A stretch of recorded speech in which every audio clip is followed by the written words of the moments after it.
Engaging, fun, informative. Power Lunch with Kwena Moabelo on Power 98.7.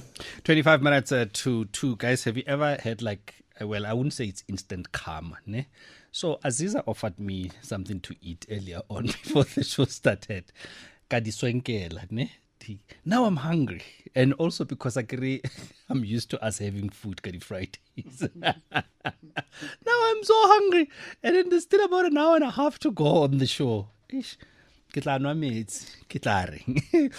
move on to this now. The guiding the next generation of men, right? In recognition of Men's Month, and I said this when we started this month, that we need to be more deliberate, more intentional about men's issues, about making sure. And I know that sometimes we get caught up in a whole lot of things around men and bad things and so on. But there are times where you need to sit down and have a safe space when we talk about the next generation, about making better men or becoming better men, as it were.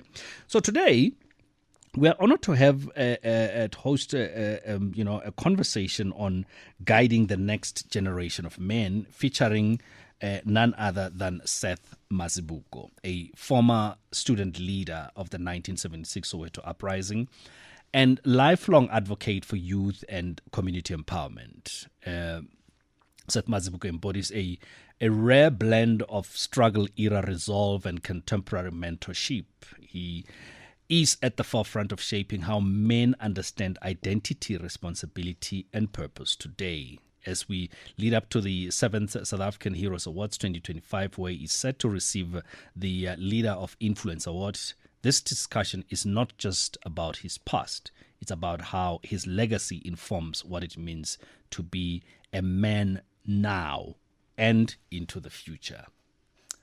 Seth Mazibuko, good afternoon. I'm also hungry, well, I guess I will join you in the hunger. I guess the difference between you and me is that I'm sure where you are, you can access food. I can't access food for the next hour and a half. But anyway. Okay. Yeah. No, I understand. Sorry, man, about that. No, it's fine. You must never refuse food when you are given. Take it and rather put it somewhere. And then you'll eat it later. A good lesson that comes from an old man to a young man. Yeah, no, talk about learning the hard way. Thank you so much, Bob Mazibuko, for coming through to talk to us. I mean, there's so much that we can say about your legacy and what you have done. But today, I want us to touch on, as we don't have that much time, how your experience in 1976 and around that time, the uprising, informs what you believe manhood should mean today, especially for young men in township communities. Because the other aspect of this is, Bab Mazibuko, that a lot of people would say, but youth these days are facing different issues, so it's not the same. But becoming a man, it's still the same. Guiding and nurturing boys to men still requires the same energy. Let me start by having to say, you see, the other thing, I want to connect this also with June 16. Yes. That many of us were boys then. I was only 15. I just turned 16 on the 15th of June. Many of us who were young men of that time had to learn, were boys there, had to learn to be men, either in prison or in exile or underground. So there was a total gap of transitioning to manhood that happened that time. Some of us I went to Robben Island. I started when I was in Robben Island for the 7 years, having older men guiding us. We learned a lot from the Mandelas, the Katradas, the Sisulus. And it was that guidance which at least nurtured us to become not just men, but also leaders. And it is that kind of leadership that we expect from our young boys or our young men now. I came out of prison. My focus was nothing else but education, youth, and of course, community work.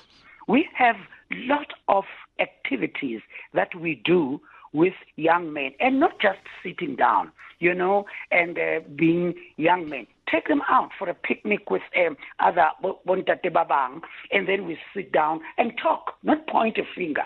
That is what is killing our young men now lately, is that we tend to point a finger, and all the bad things we say come from them.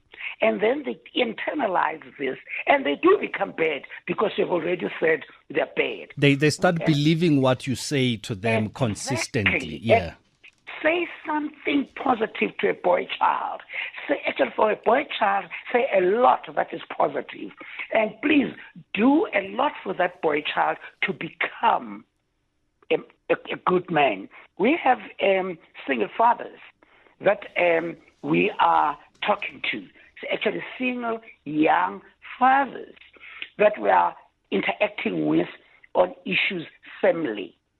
And we've got a program, for instance, that speaks about family and community values. Now, we then interact. We even ask them sometimes, what do you think makes up a good family?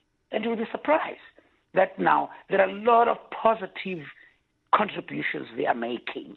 Now, at the end of the day, one other thing that I must not miss out right at the beginning of this conversation is that the fathers today who were in the struggle came out of, not only in the struggle, but under apartheid, came out of a very violent environment and system of apartheid. And there has never been a healing in many of them from that violence. And then they tend to transfer this violence to our young people today. And then that's another thing that we touch on to, in as far as the older men are concerned, to say, how do you then avoid having to be an angry father to these young men? How do you, and remember that time in 1976 and before, and under apartheid, we never got any praise. We never got anything that says we are doing good work. And then we continue with this to our young people today. Yeah. My call and my wish is that each and every father must have a young man that he keeps next to, and then that he makes it a point that young man grows and with good values. So which brings me to the next point of mentorship and intergenerational dialogue.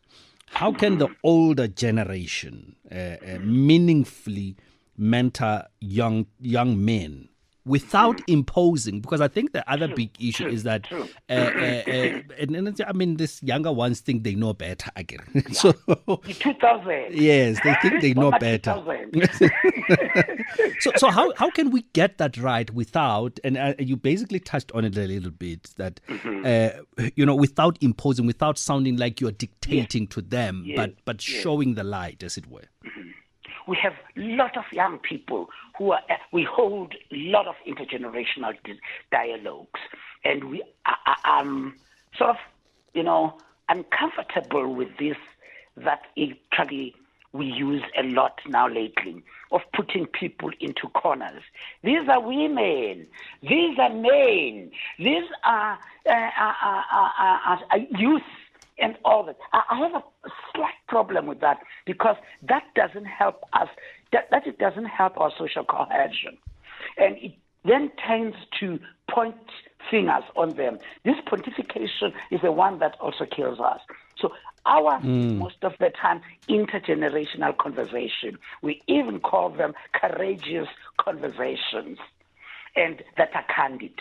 Courageous conversations that are candid. So that these young people must, and particularly boys, must learn to converse candidly, and must not want to suppress themselves. And the older men must also be very careful, as I said earlier on, to not want to tell these young men what to do. And you'll be surprised what comes out of those courageous conversations that are candid. These young men come up with even advice to older men. And sometimes they tend to dictate to us that now you are not good a parent if you don't do 1, 2, 3, 4, 5. And we understand, we sit back, when we evaluate, then we develop out of it some kind of a manual or some kind of a guide so that now other men and other young men can use it. So it is comforting too. If these kids, and there's something, I hope your listeners will bear with me, that I'm going to say something naughty. I've always said, the kind of freedom that we have now, I'm using my fingers and I'm saying freedom in brackets. Yes. Has driven our young men and our young women to the bedroom instead of the boardroom. And what you get they get into the bedroom at 2, they'll come up there 3. And the third one gets money. So it becomes something that we need to touch on, we need to deal with. I told you, we've got courageous conversations that I can do. I'm doing exactly that now. Yeah. We then say to these young people, look, you've been to the bedroom, but you still don't have the boardroom. You've got the cash that you're getting, but you're still not in the boardroom. We are not there where there's space for even young people to improve their communities and their surroundings. And that alone is also a problem that we have imposed on our children in South Africa post-1994 when we started with these social grants. Now what we do, we then ask young people to have what is called, we put them in a program called SLP. We also put women in that and also communities, Sustainable Livelihood Program. And this Sustainable Livelihood Program, part of it is also social cohesion, because we then assist them how to draw a budget, how to do a proposal, how to come together. Instead of that 150, was it 350, all of it going to a beer, please take a 50 rand and put it together and make fat cakes and go and sell them. Sure. This is what we need, and this is what our young people are doing. And this is what our young people are eager to hear us saying to them, and to make them feel more positive. And you also request the community to also support this. And it is humbling how even communities do appreciate that. And I'm glad to touch on community, the community responsibility versus personal ambition. You often speak about moving from clubs, as you just said, and bedrooms into boardrooms and classrooms. You did some research. in essence, shifting from the consumption to the contribution. Yes. What does that look like practically, though, and how do we as men start that particular shift? It's very, very tough. Our children have, gone, actually they're swimming in alcohol. They're swimming in drugs. They're swimming in, as you say, in clubs instead of a classroom. And, funny enough, just this morning, I was speaking in the Theatre Machine in the Foundation, and we had some students and we had some men who are coming from the U.S., very young men, black for that matter, who are in their PhD and all PhDs and all that. They were talking to these young people and saying, you are not only dealing with the physical side of things when you do bad things as a bad person, but it's also sitting in your mind. And remember that one time even Steve Biko, focused on the psychological liberation, of the mind. We need to, and again, don't forget that even apartheid sat on our minds. So practically, you were asking. We are signing very soon with the Taverners Association to say, get into a program of cleaning up. our kids. And it's a pity because there is no association for those who sell drugs, but we'll go to them. Now, practically, is that the community in isiZulu? I think actually most of our African languages speak, when they talk of Ubuntu, they speak with a child is not only your child as that family, the family of Mwana Khudiswa by a community. So we're not our children do not have heroes and heroines. They don't have people that they're looking up to, because most of those that were here, I'm in Soweto. I've never moved out of Soweto. And most of those that they had high regard to, that they were holding high, most of them are no more there.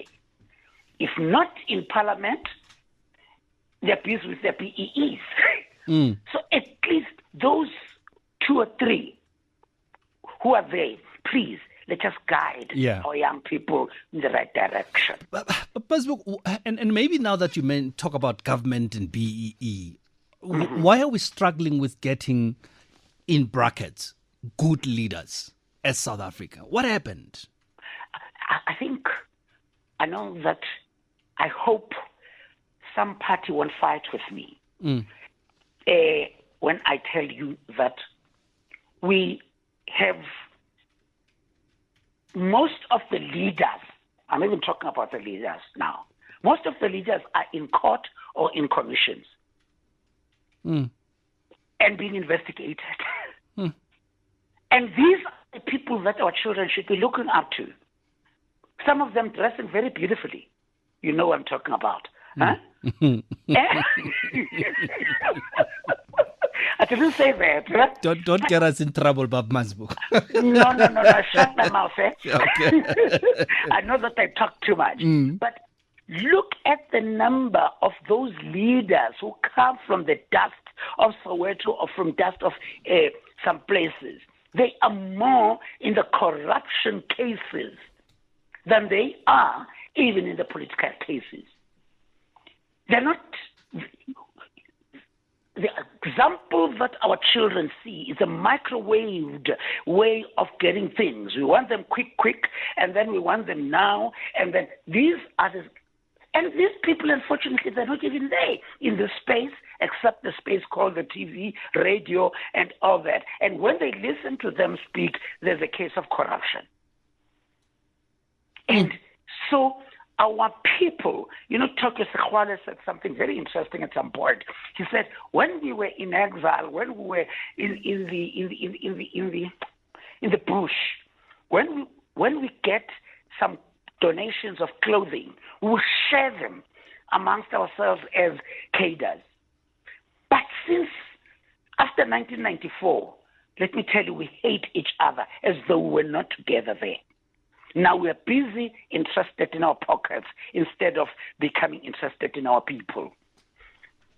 Short of it, our children are really, and I'm speaking across gender lines, can tell you they are not having heroes and heroines that they can look up to and who are in their space, not those that they point from far. And we need a Kumbule Kaya kind of a thing. Let them come back and do some work and work with us as in the community. How many people know that this, even those who are in politics, how many of them know that this month is Men's Month? How many? How many? They just don't. It's out of their reach because it means nothing. But no one who can say, I've never heard of that though. If you can say it's a BEE month, then you'll hear.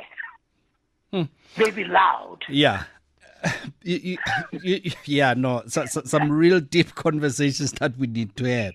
Now, let's talk about a bit of good news, but still what we can learn from that. Oh, gosh.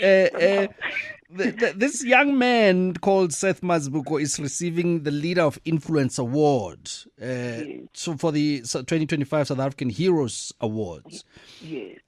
What firstly does this mean for you, this recognition, but also the message for men listening in what this means for you as you continue to speak openly about these issues and mentor and guide the younger generations? My brother, I'm humbled. I want to cry. In my lifetime, I've never been acknowledged. Not that I do anything to be acknowledged. No. The only acknowledgement I want to see is the acknowledgement of that young man or that girl or that youth, becoming something new. That to me was the biggest award. And I wasn't aware that there are people out there who are seeing the work I do in the community, seeing the work that I do, with the youth. And I'm very, very humbled. And the Seth Mazibuko Foundation is hoping to celebrate this award in a bigger way. And again, I must say thank you to the people of South Africa, and thank you to the organizers for them having to say, let's give you this award because of, I usually tell people, and one of the people in the awards, one of the judges phoned me, and I tell him that I've got a problem of just being 3 Fs: friendly, frank, and femme.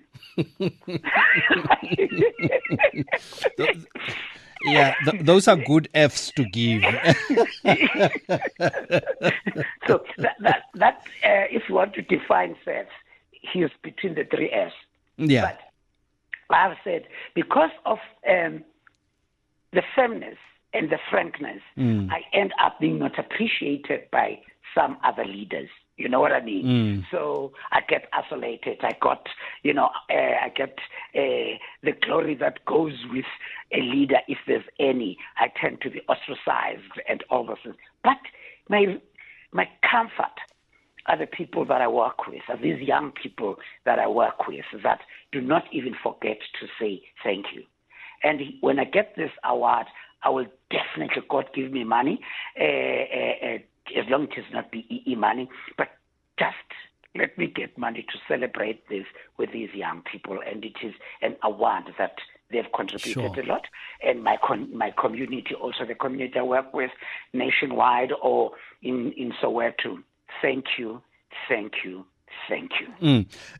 What then would be your key message to us, to the younger generations, to the men that are listening at the moment, Bob Mazibuko?